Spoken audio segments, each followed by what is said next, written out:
दोस्तों, federal reserve के नए मेंबर जो कुछ ही दिनों पहले ट्रंप ने अपॉइंट किए हैं, उन्होंने उनके कल के इंटरव्यू में ये कहा कि फेडरल रिजर्व को इंटरेस्ट रेट तेजी से काटने चाहिए। जैसे कि आप वीडियो के अंदर देख सकते हो, फेडरल रिजर्व की साइट के ऊपर ये ऑफिशियल स्टेटमेंट है, जहां पर उन्हें 16 सितंबर 2025 को अपॉइंट किया गया है। यानी कि कुछ ही दिनों पहले ही उन्हें आप देख सकते हो अपॉइंट किया गया है। और दोस्तों, सबसे महत्वपूर्ण पॉइंट ये है कि उनको ट्रंप ने अपॉइंट किया है, क्योंकि ट्रंप इंटरेस्ट रेट को तेजी से काटना चाहते हैं।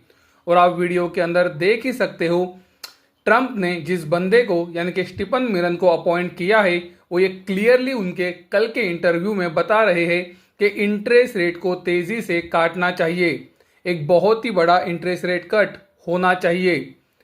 तो आप देख सकते हो, उनके इंटरव्यू के अंदर उन्होंने ये भी कहा कि उन्हें इंटरेस्ट रेट 2.5% पर दिखते हैं।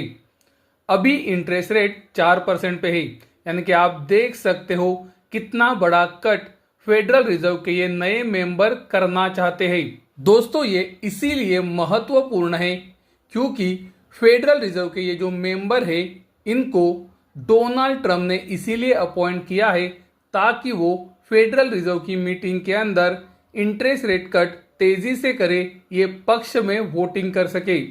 और उन्होंने ये फेडरल रिजर्व की मीटिंग जो अभी अभी हुई थी उसमें किया भी उसी तरह से। कल के इंटरव्यू के अंदर वो क्लियरली बोल रहे हैं कि फेडरल रिजर्व को तेजी से इंटरेस्ट रेट को काटना चाहिए।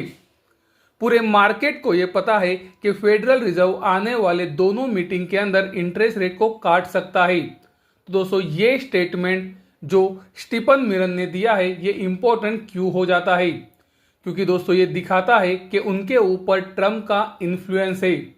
और इससे मार्केट के अंदर ये अजम्पशन लगाया जा रहा है, क्या फेडरल रिजर्व का इंडिपेंडेंस खतरे में आ रहा है? क्या फेडरल रिजर्व एक स्वतंत्र ऑर्गेनाइजेशन जैसे काम कर सकती है? और इसी वजह से दोस्तों, डॉलर इंडेक्स के अंदर कल गिरावट आई थी। तो फेडरल रिजर्व के स्टीफन मिरन, ये जो नए मेंबर है, इन्होंने जो ये कल रात को स्टेटमेंट किए हैं, ये गोल्ड के लिए इसीलिए पॉजिटिव हो जाते हैं क्योंकि उनके ऊपर ट्रंप का इन्फ्लुएंस क्लियरली दिख रहा है, जो कि फेडरल रिजर्व की इंडिपेंडेंस के लिए अच्छा नहीं है। तो ये न्यूज़ गोल्ड के लिए सेंटिमेंटली पॉजिटिव हो जाती है। आज दोपहर 2 बजे एक महत्वपूर्ण न्यूज़ आई है। दोस्तों, ये न्यूज़ मुझे महत्वपूर्ण गोल्ड के लिए इसीलिए लग रही है कि आप देख सकते हो, चाइना गोल्ड के मार्केट को कंट्रोल करना चाहता है। दोस्तों, अब ये न्यूज़ हमारे लिए उतनी सरप्राइजिंग नहीं है, क्योंकि मैंने आपको पिछले कुछ वीडियोस से, यानी कि दोस्तों पिछले 2 हफ्तों के अंदर हमारे जो वीडियोस आए हैं, उनमें ये लगातार दिखाया है कि सितंबर 2022 के बाद कैसे गोल्ड के अंदर एक बड़ी खरीदारी जब चाइना ने की तो गोल्ड के अंदर बॉटम बना, और चाइना किस तरह से गोल्ड के अंदर लगातार खरीदारी करता रहा। उसी तरह से हमने ये भी देखा कि अप्रैल 2025 के बाद गोल्ड मार्केट का पिक्चर किस तरह से बदल गया, जहां पर हमने देखा कि 2023 से अप्रैल 2025 तक चाइना के शंघाई वॉल्ट के अंदर गोल्ड कितनी स्पीड से आया था, और फिर 7 अप्रैल 2025 से 5 अगस्त 2025 तक कितनी स्पीड से गोल्ड को लाया गया। हमने फिर 5 अगस्त 2025 से ये सितंबर तक का डेटा भी आपको दिखाया था, जहां पर हमने देखा कि शंघाई वॉल्ट के अंदर कितनी स्पीड से गोल्ड आया था। अब दोस्तों, ये न्यूज़ महत्वपूर्ण क्यों बन जाती है? क्योंकि आप देख सकते हो, ये न्यूज़ हमें ये बता रही है कि चाइना ग्लोबल गोल्ड मार्केट का कंट्रोल अपने हाथ में लेना चाहता है। अपने जो दोस्त देश है उनको वो कह रहा है कि आपका जो गोल्ड रिजर्व है वो आप शंघाई वॉल्ट के अंदर डिपॉजिट करें। शंघाई गोल्ड एक्सचेंज के ऊपर आप गोल्ड को खरीदे और गोल्ड को बेचे, और इस तरह से चाइना गोल्ड का कस्टोडियन बनना चाहता है, जो कि अब तक लंदन या फिर अमेरिका के अंदर है। तो दोस्तों, आप देख सकते हो, गोल्ड मार्केट को कंट्रोल करने के लिए हर एक स्टेप चाइना उठाते जा रहा है, और इसी वजह से ये न्यूज़ मुझे बहुत ही इंपॉर्टेंट लग रही है, जो गोल्ड के लिए लॉन्ग टर्म में डेफिनेटली पॉजिटिव हो सकती है। दोस्तों, मुझे अभी भी याद है फेडरल रिजर्व की मीटिंग जिस दिन खत्म हुई उसके दूसरे दिन हमने वीडियो आपके लिए बनाया था और ये वीडियो के अंदर हमने आपसे ये बातचीत की थी कि फेडरल रिजर्व की मीटिंग के समय ये जो सिल्वर में हाई और लो बना है ये अभी सिल्वर के लिए महत्वपूर्ण है।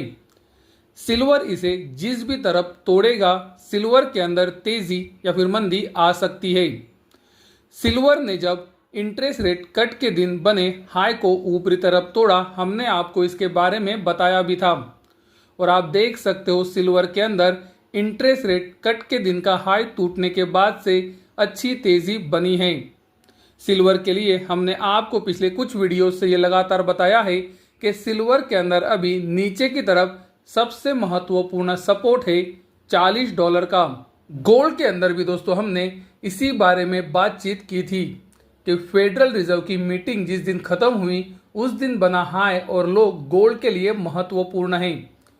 आने वाले दिन में गोल्ड ने फेडरल रिजर्व के मीटिंग के दिन बने लो को नीचे की तरफ तोड़ा था, लेकिन हमने आपको ये क्लियरली बताया था कि ये लो क्लोजिंग बेसिस पर नहीं टूटा है, इसी वजह से ये ब्रेकडाउन नहीं माना जा सकता।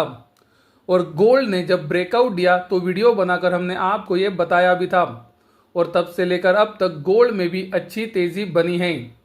गोल्ड के लिए हमने आपको पिछले कुछ वीडियोस से ये लगातार बताया है कि गोल्ड जब तक $3,620 के ऊपर है गोल्ड के अंदर शॉर्ट टर्म करेक्शन नहीं आएगी।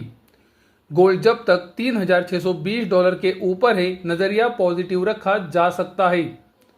गोल्ड ने $3,620 को एक बार भी नीचे की तरफ नहीं तोड़ा है, तो गोल्ड के लिए अभी भी महत्वपूर्ण लेवल नीचे की तरफ आता है $3,620 का।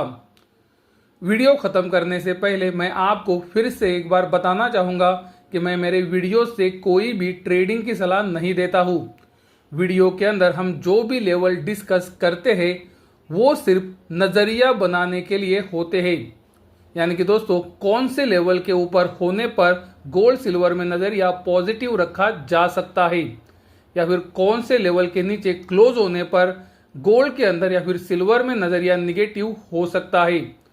तो मैं फिर से एक बार कहूँगा कि कृपया मेरे वीडियोज़ को देखकर ट्रेडिंग ना करें।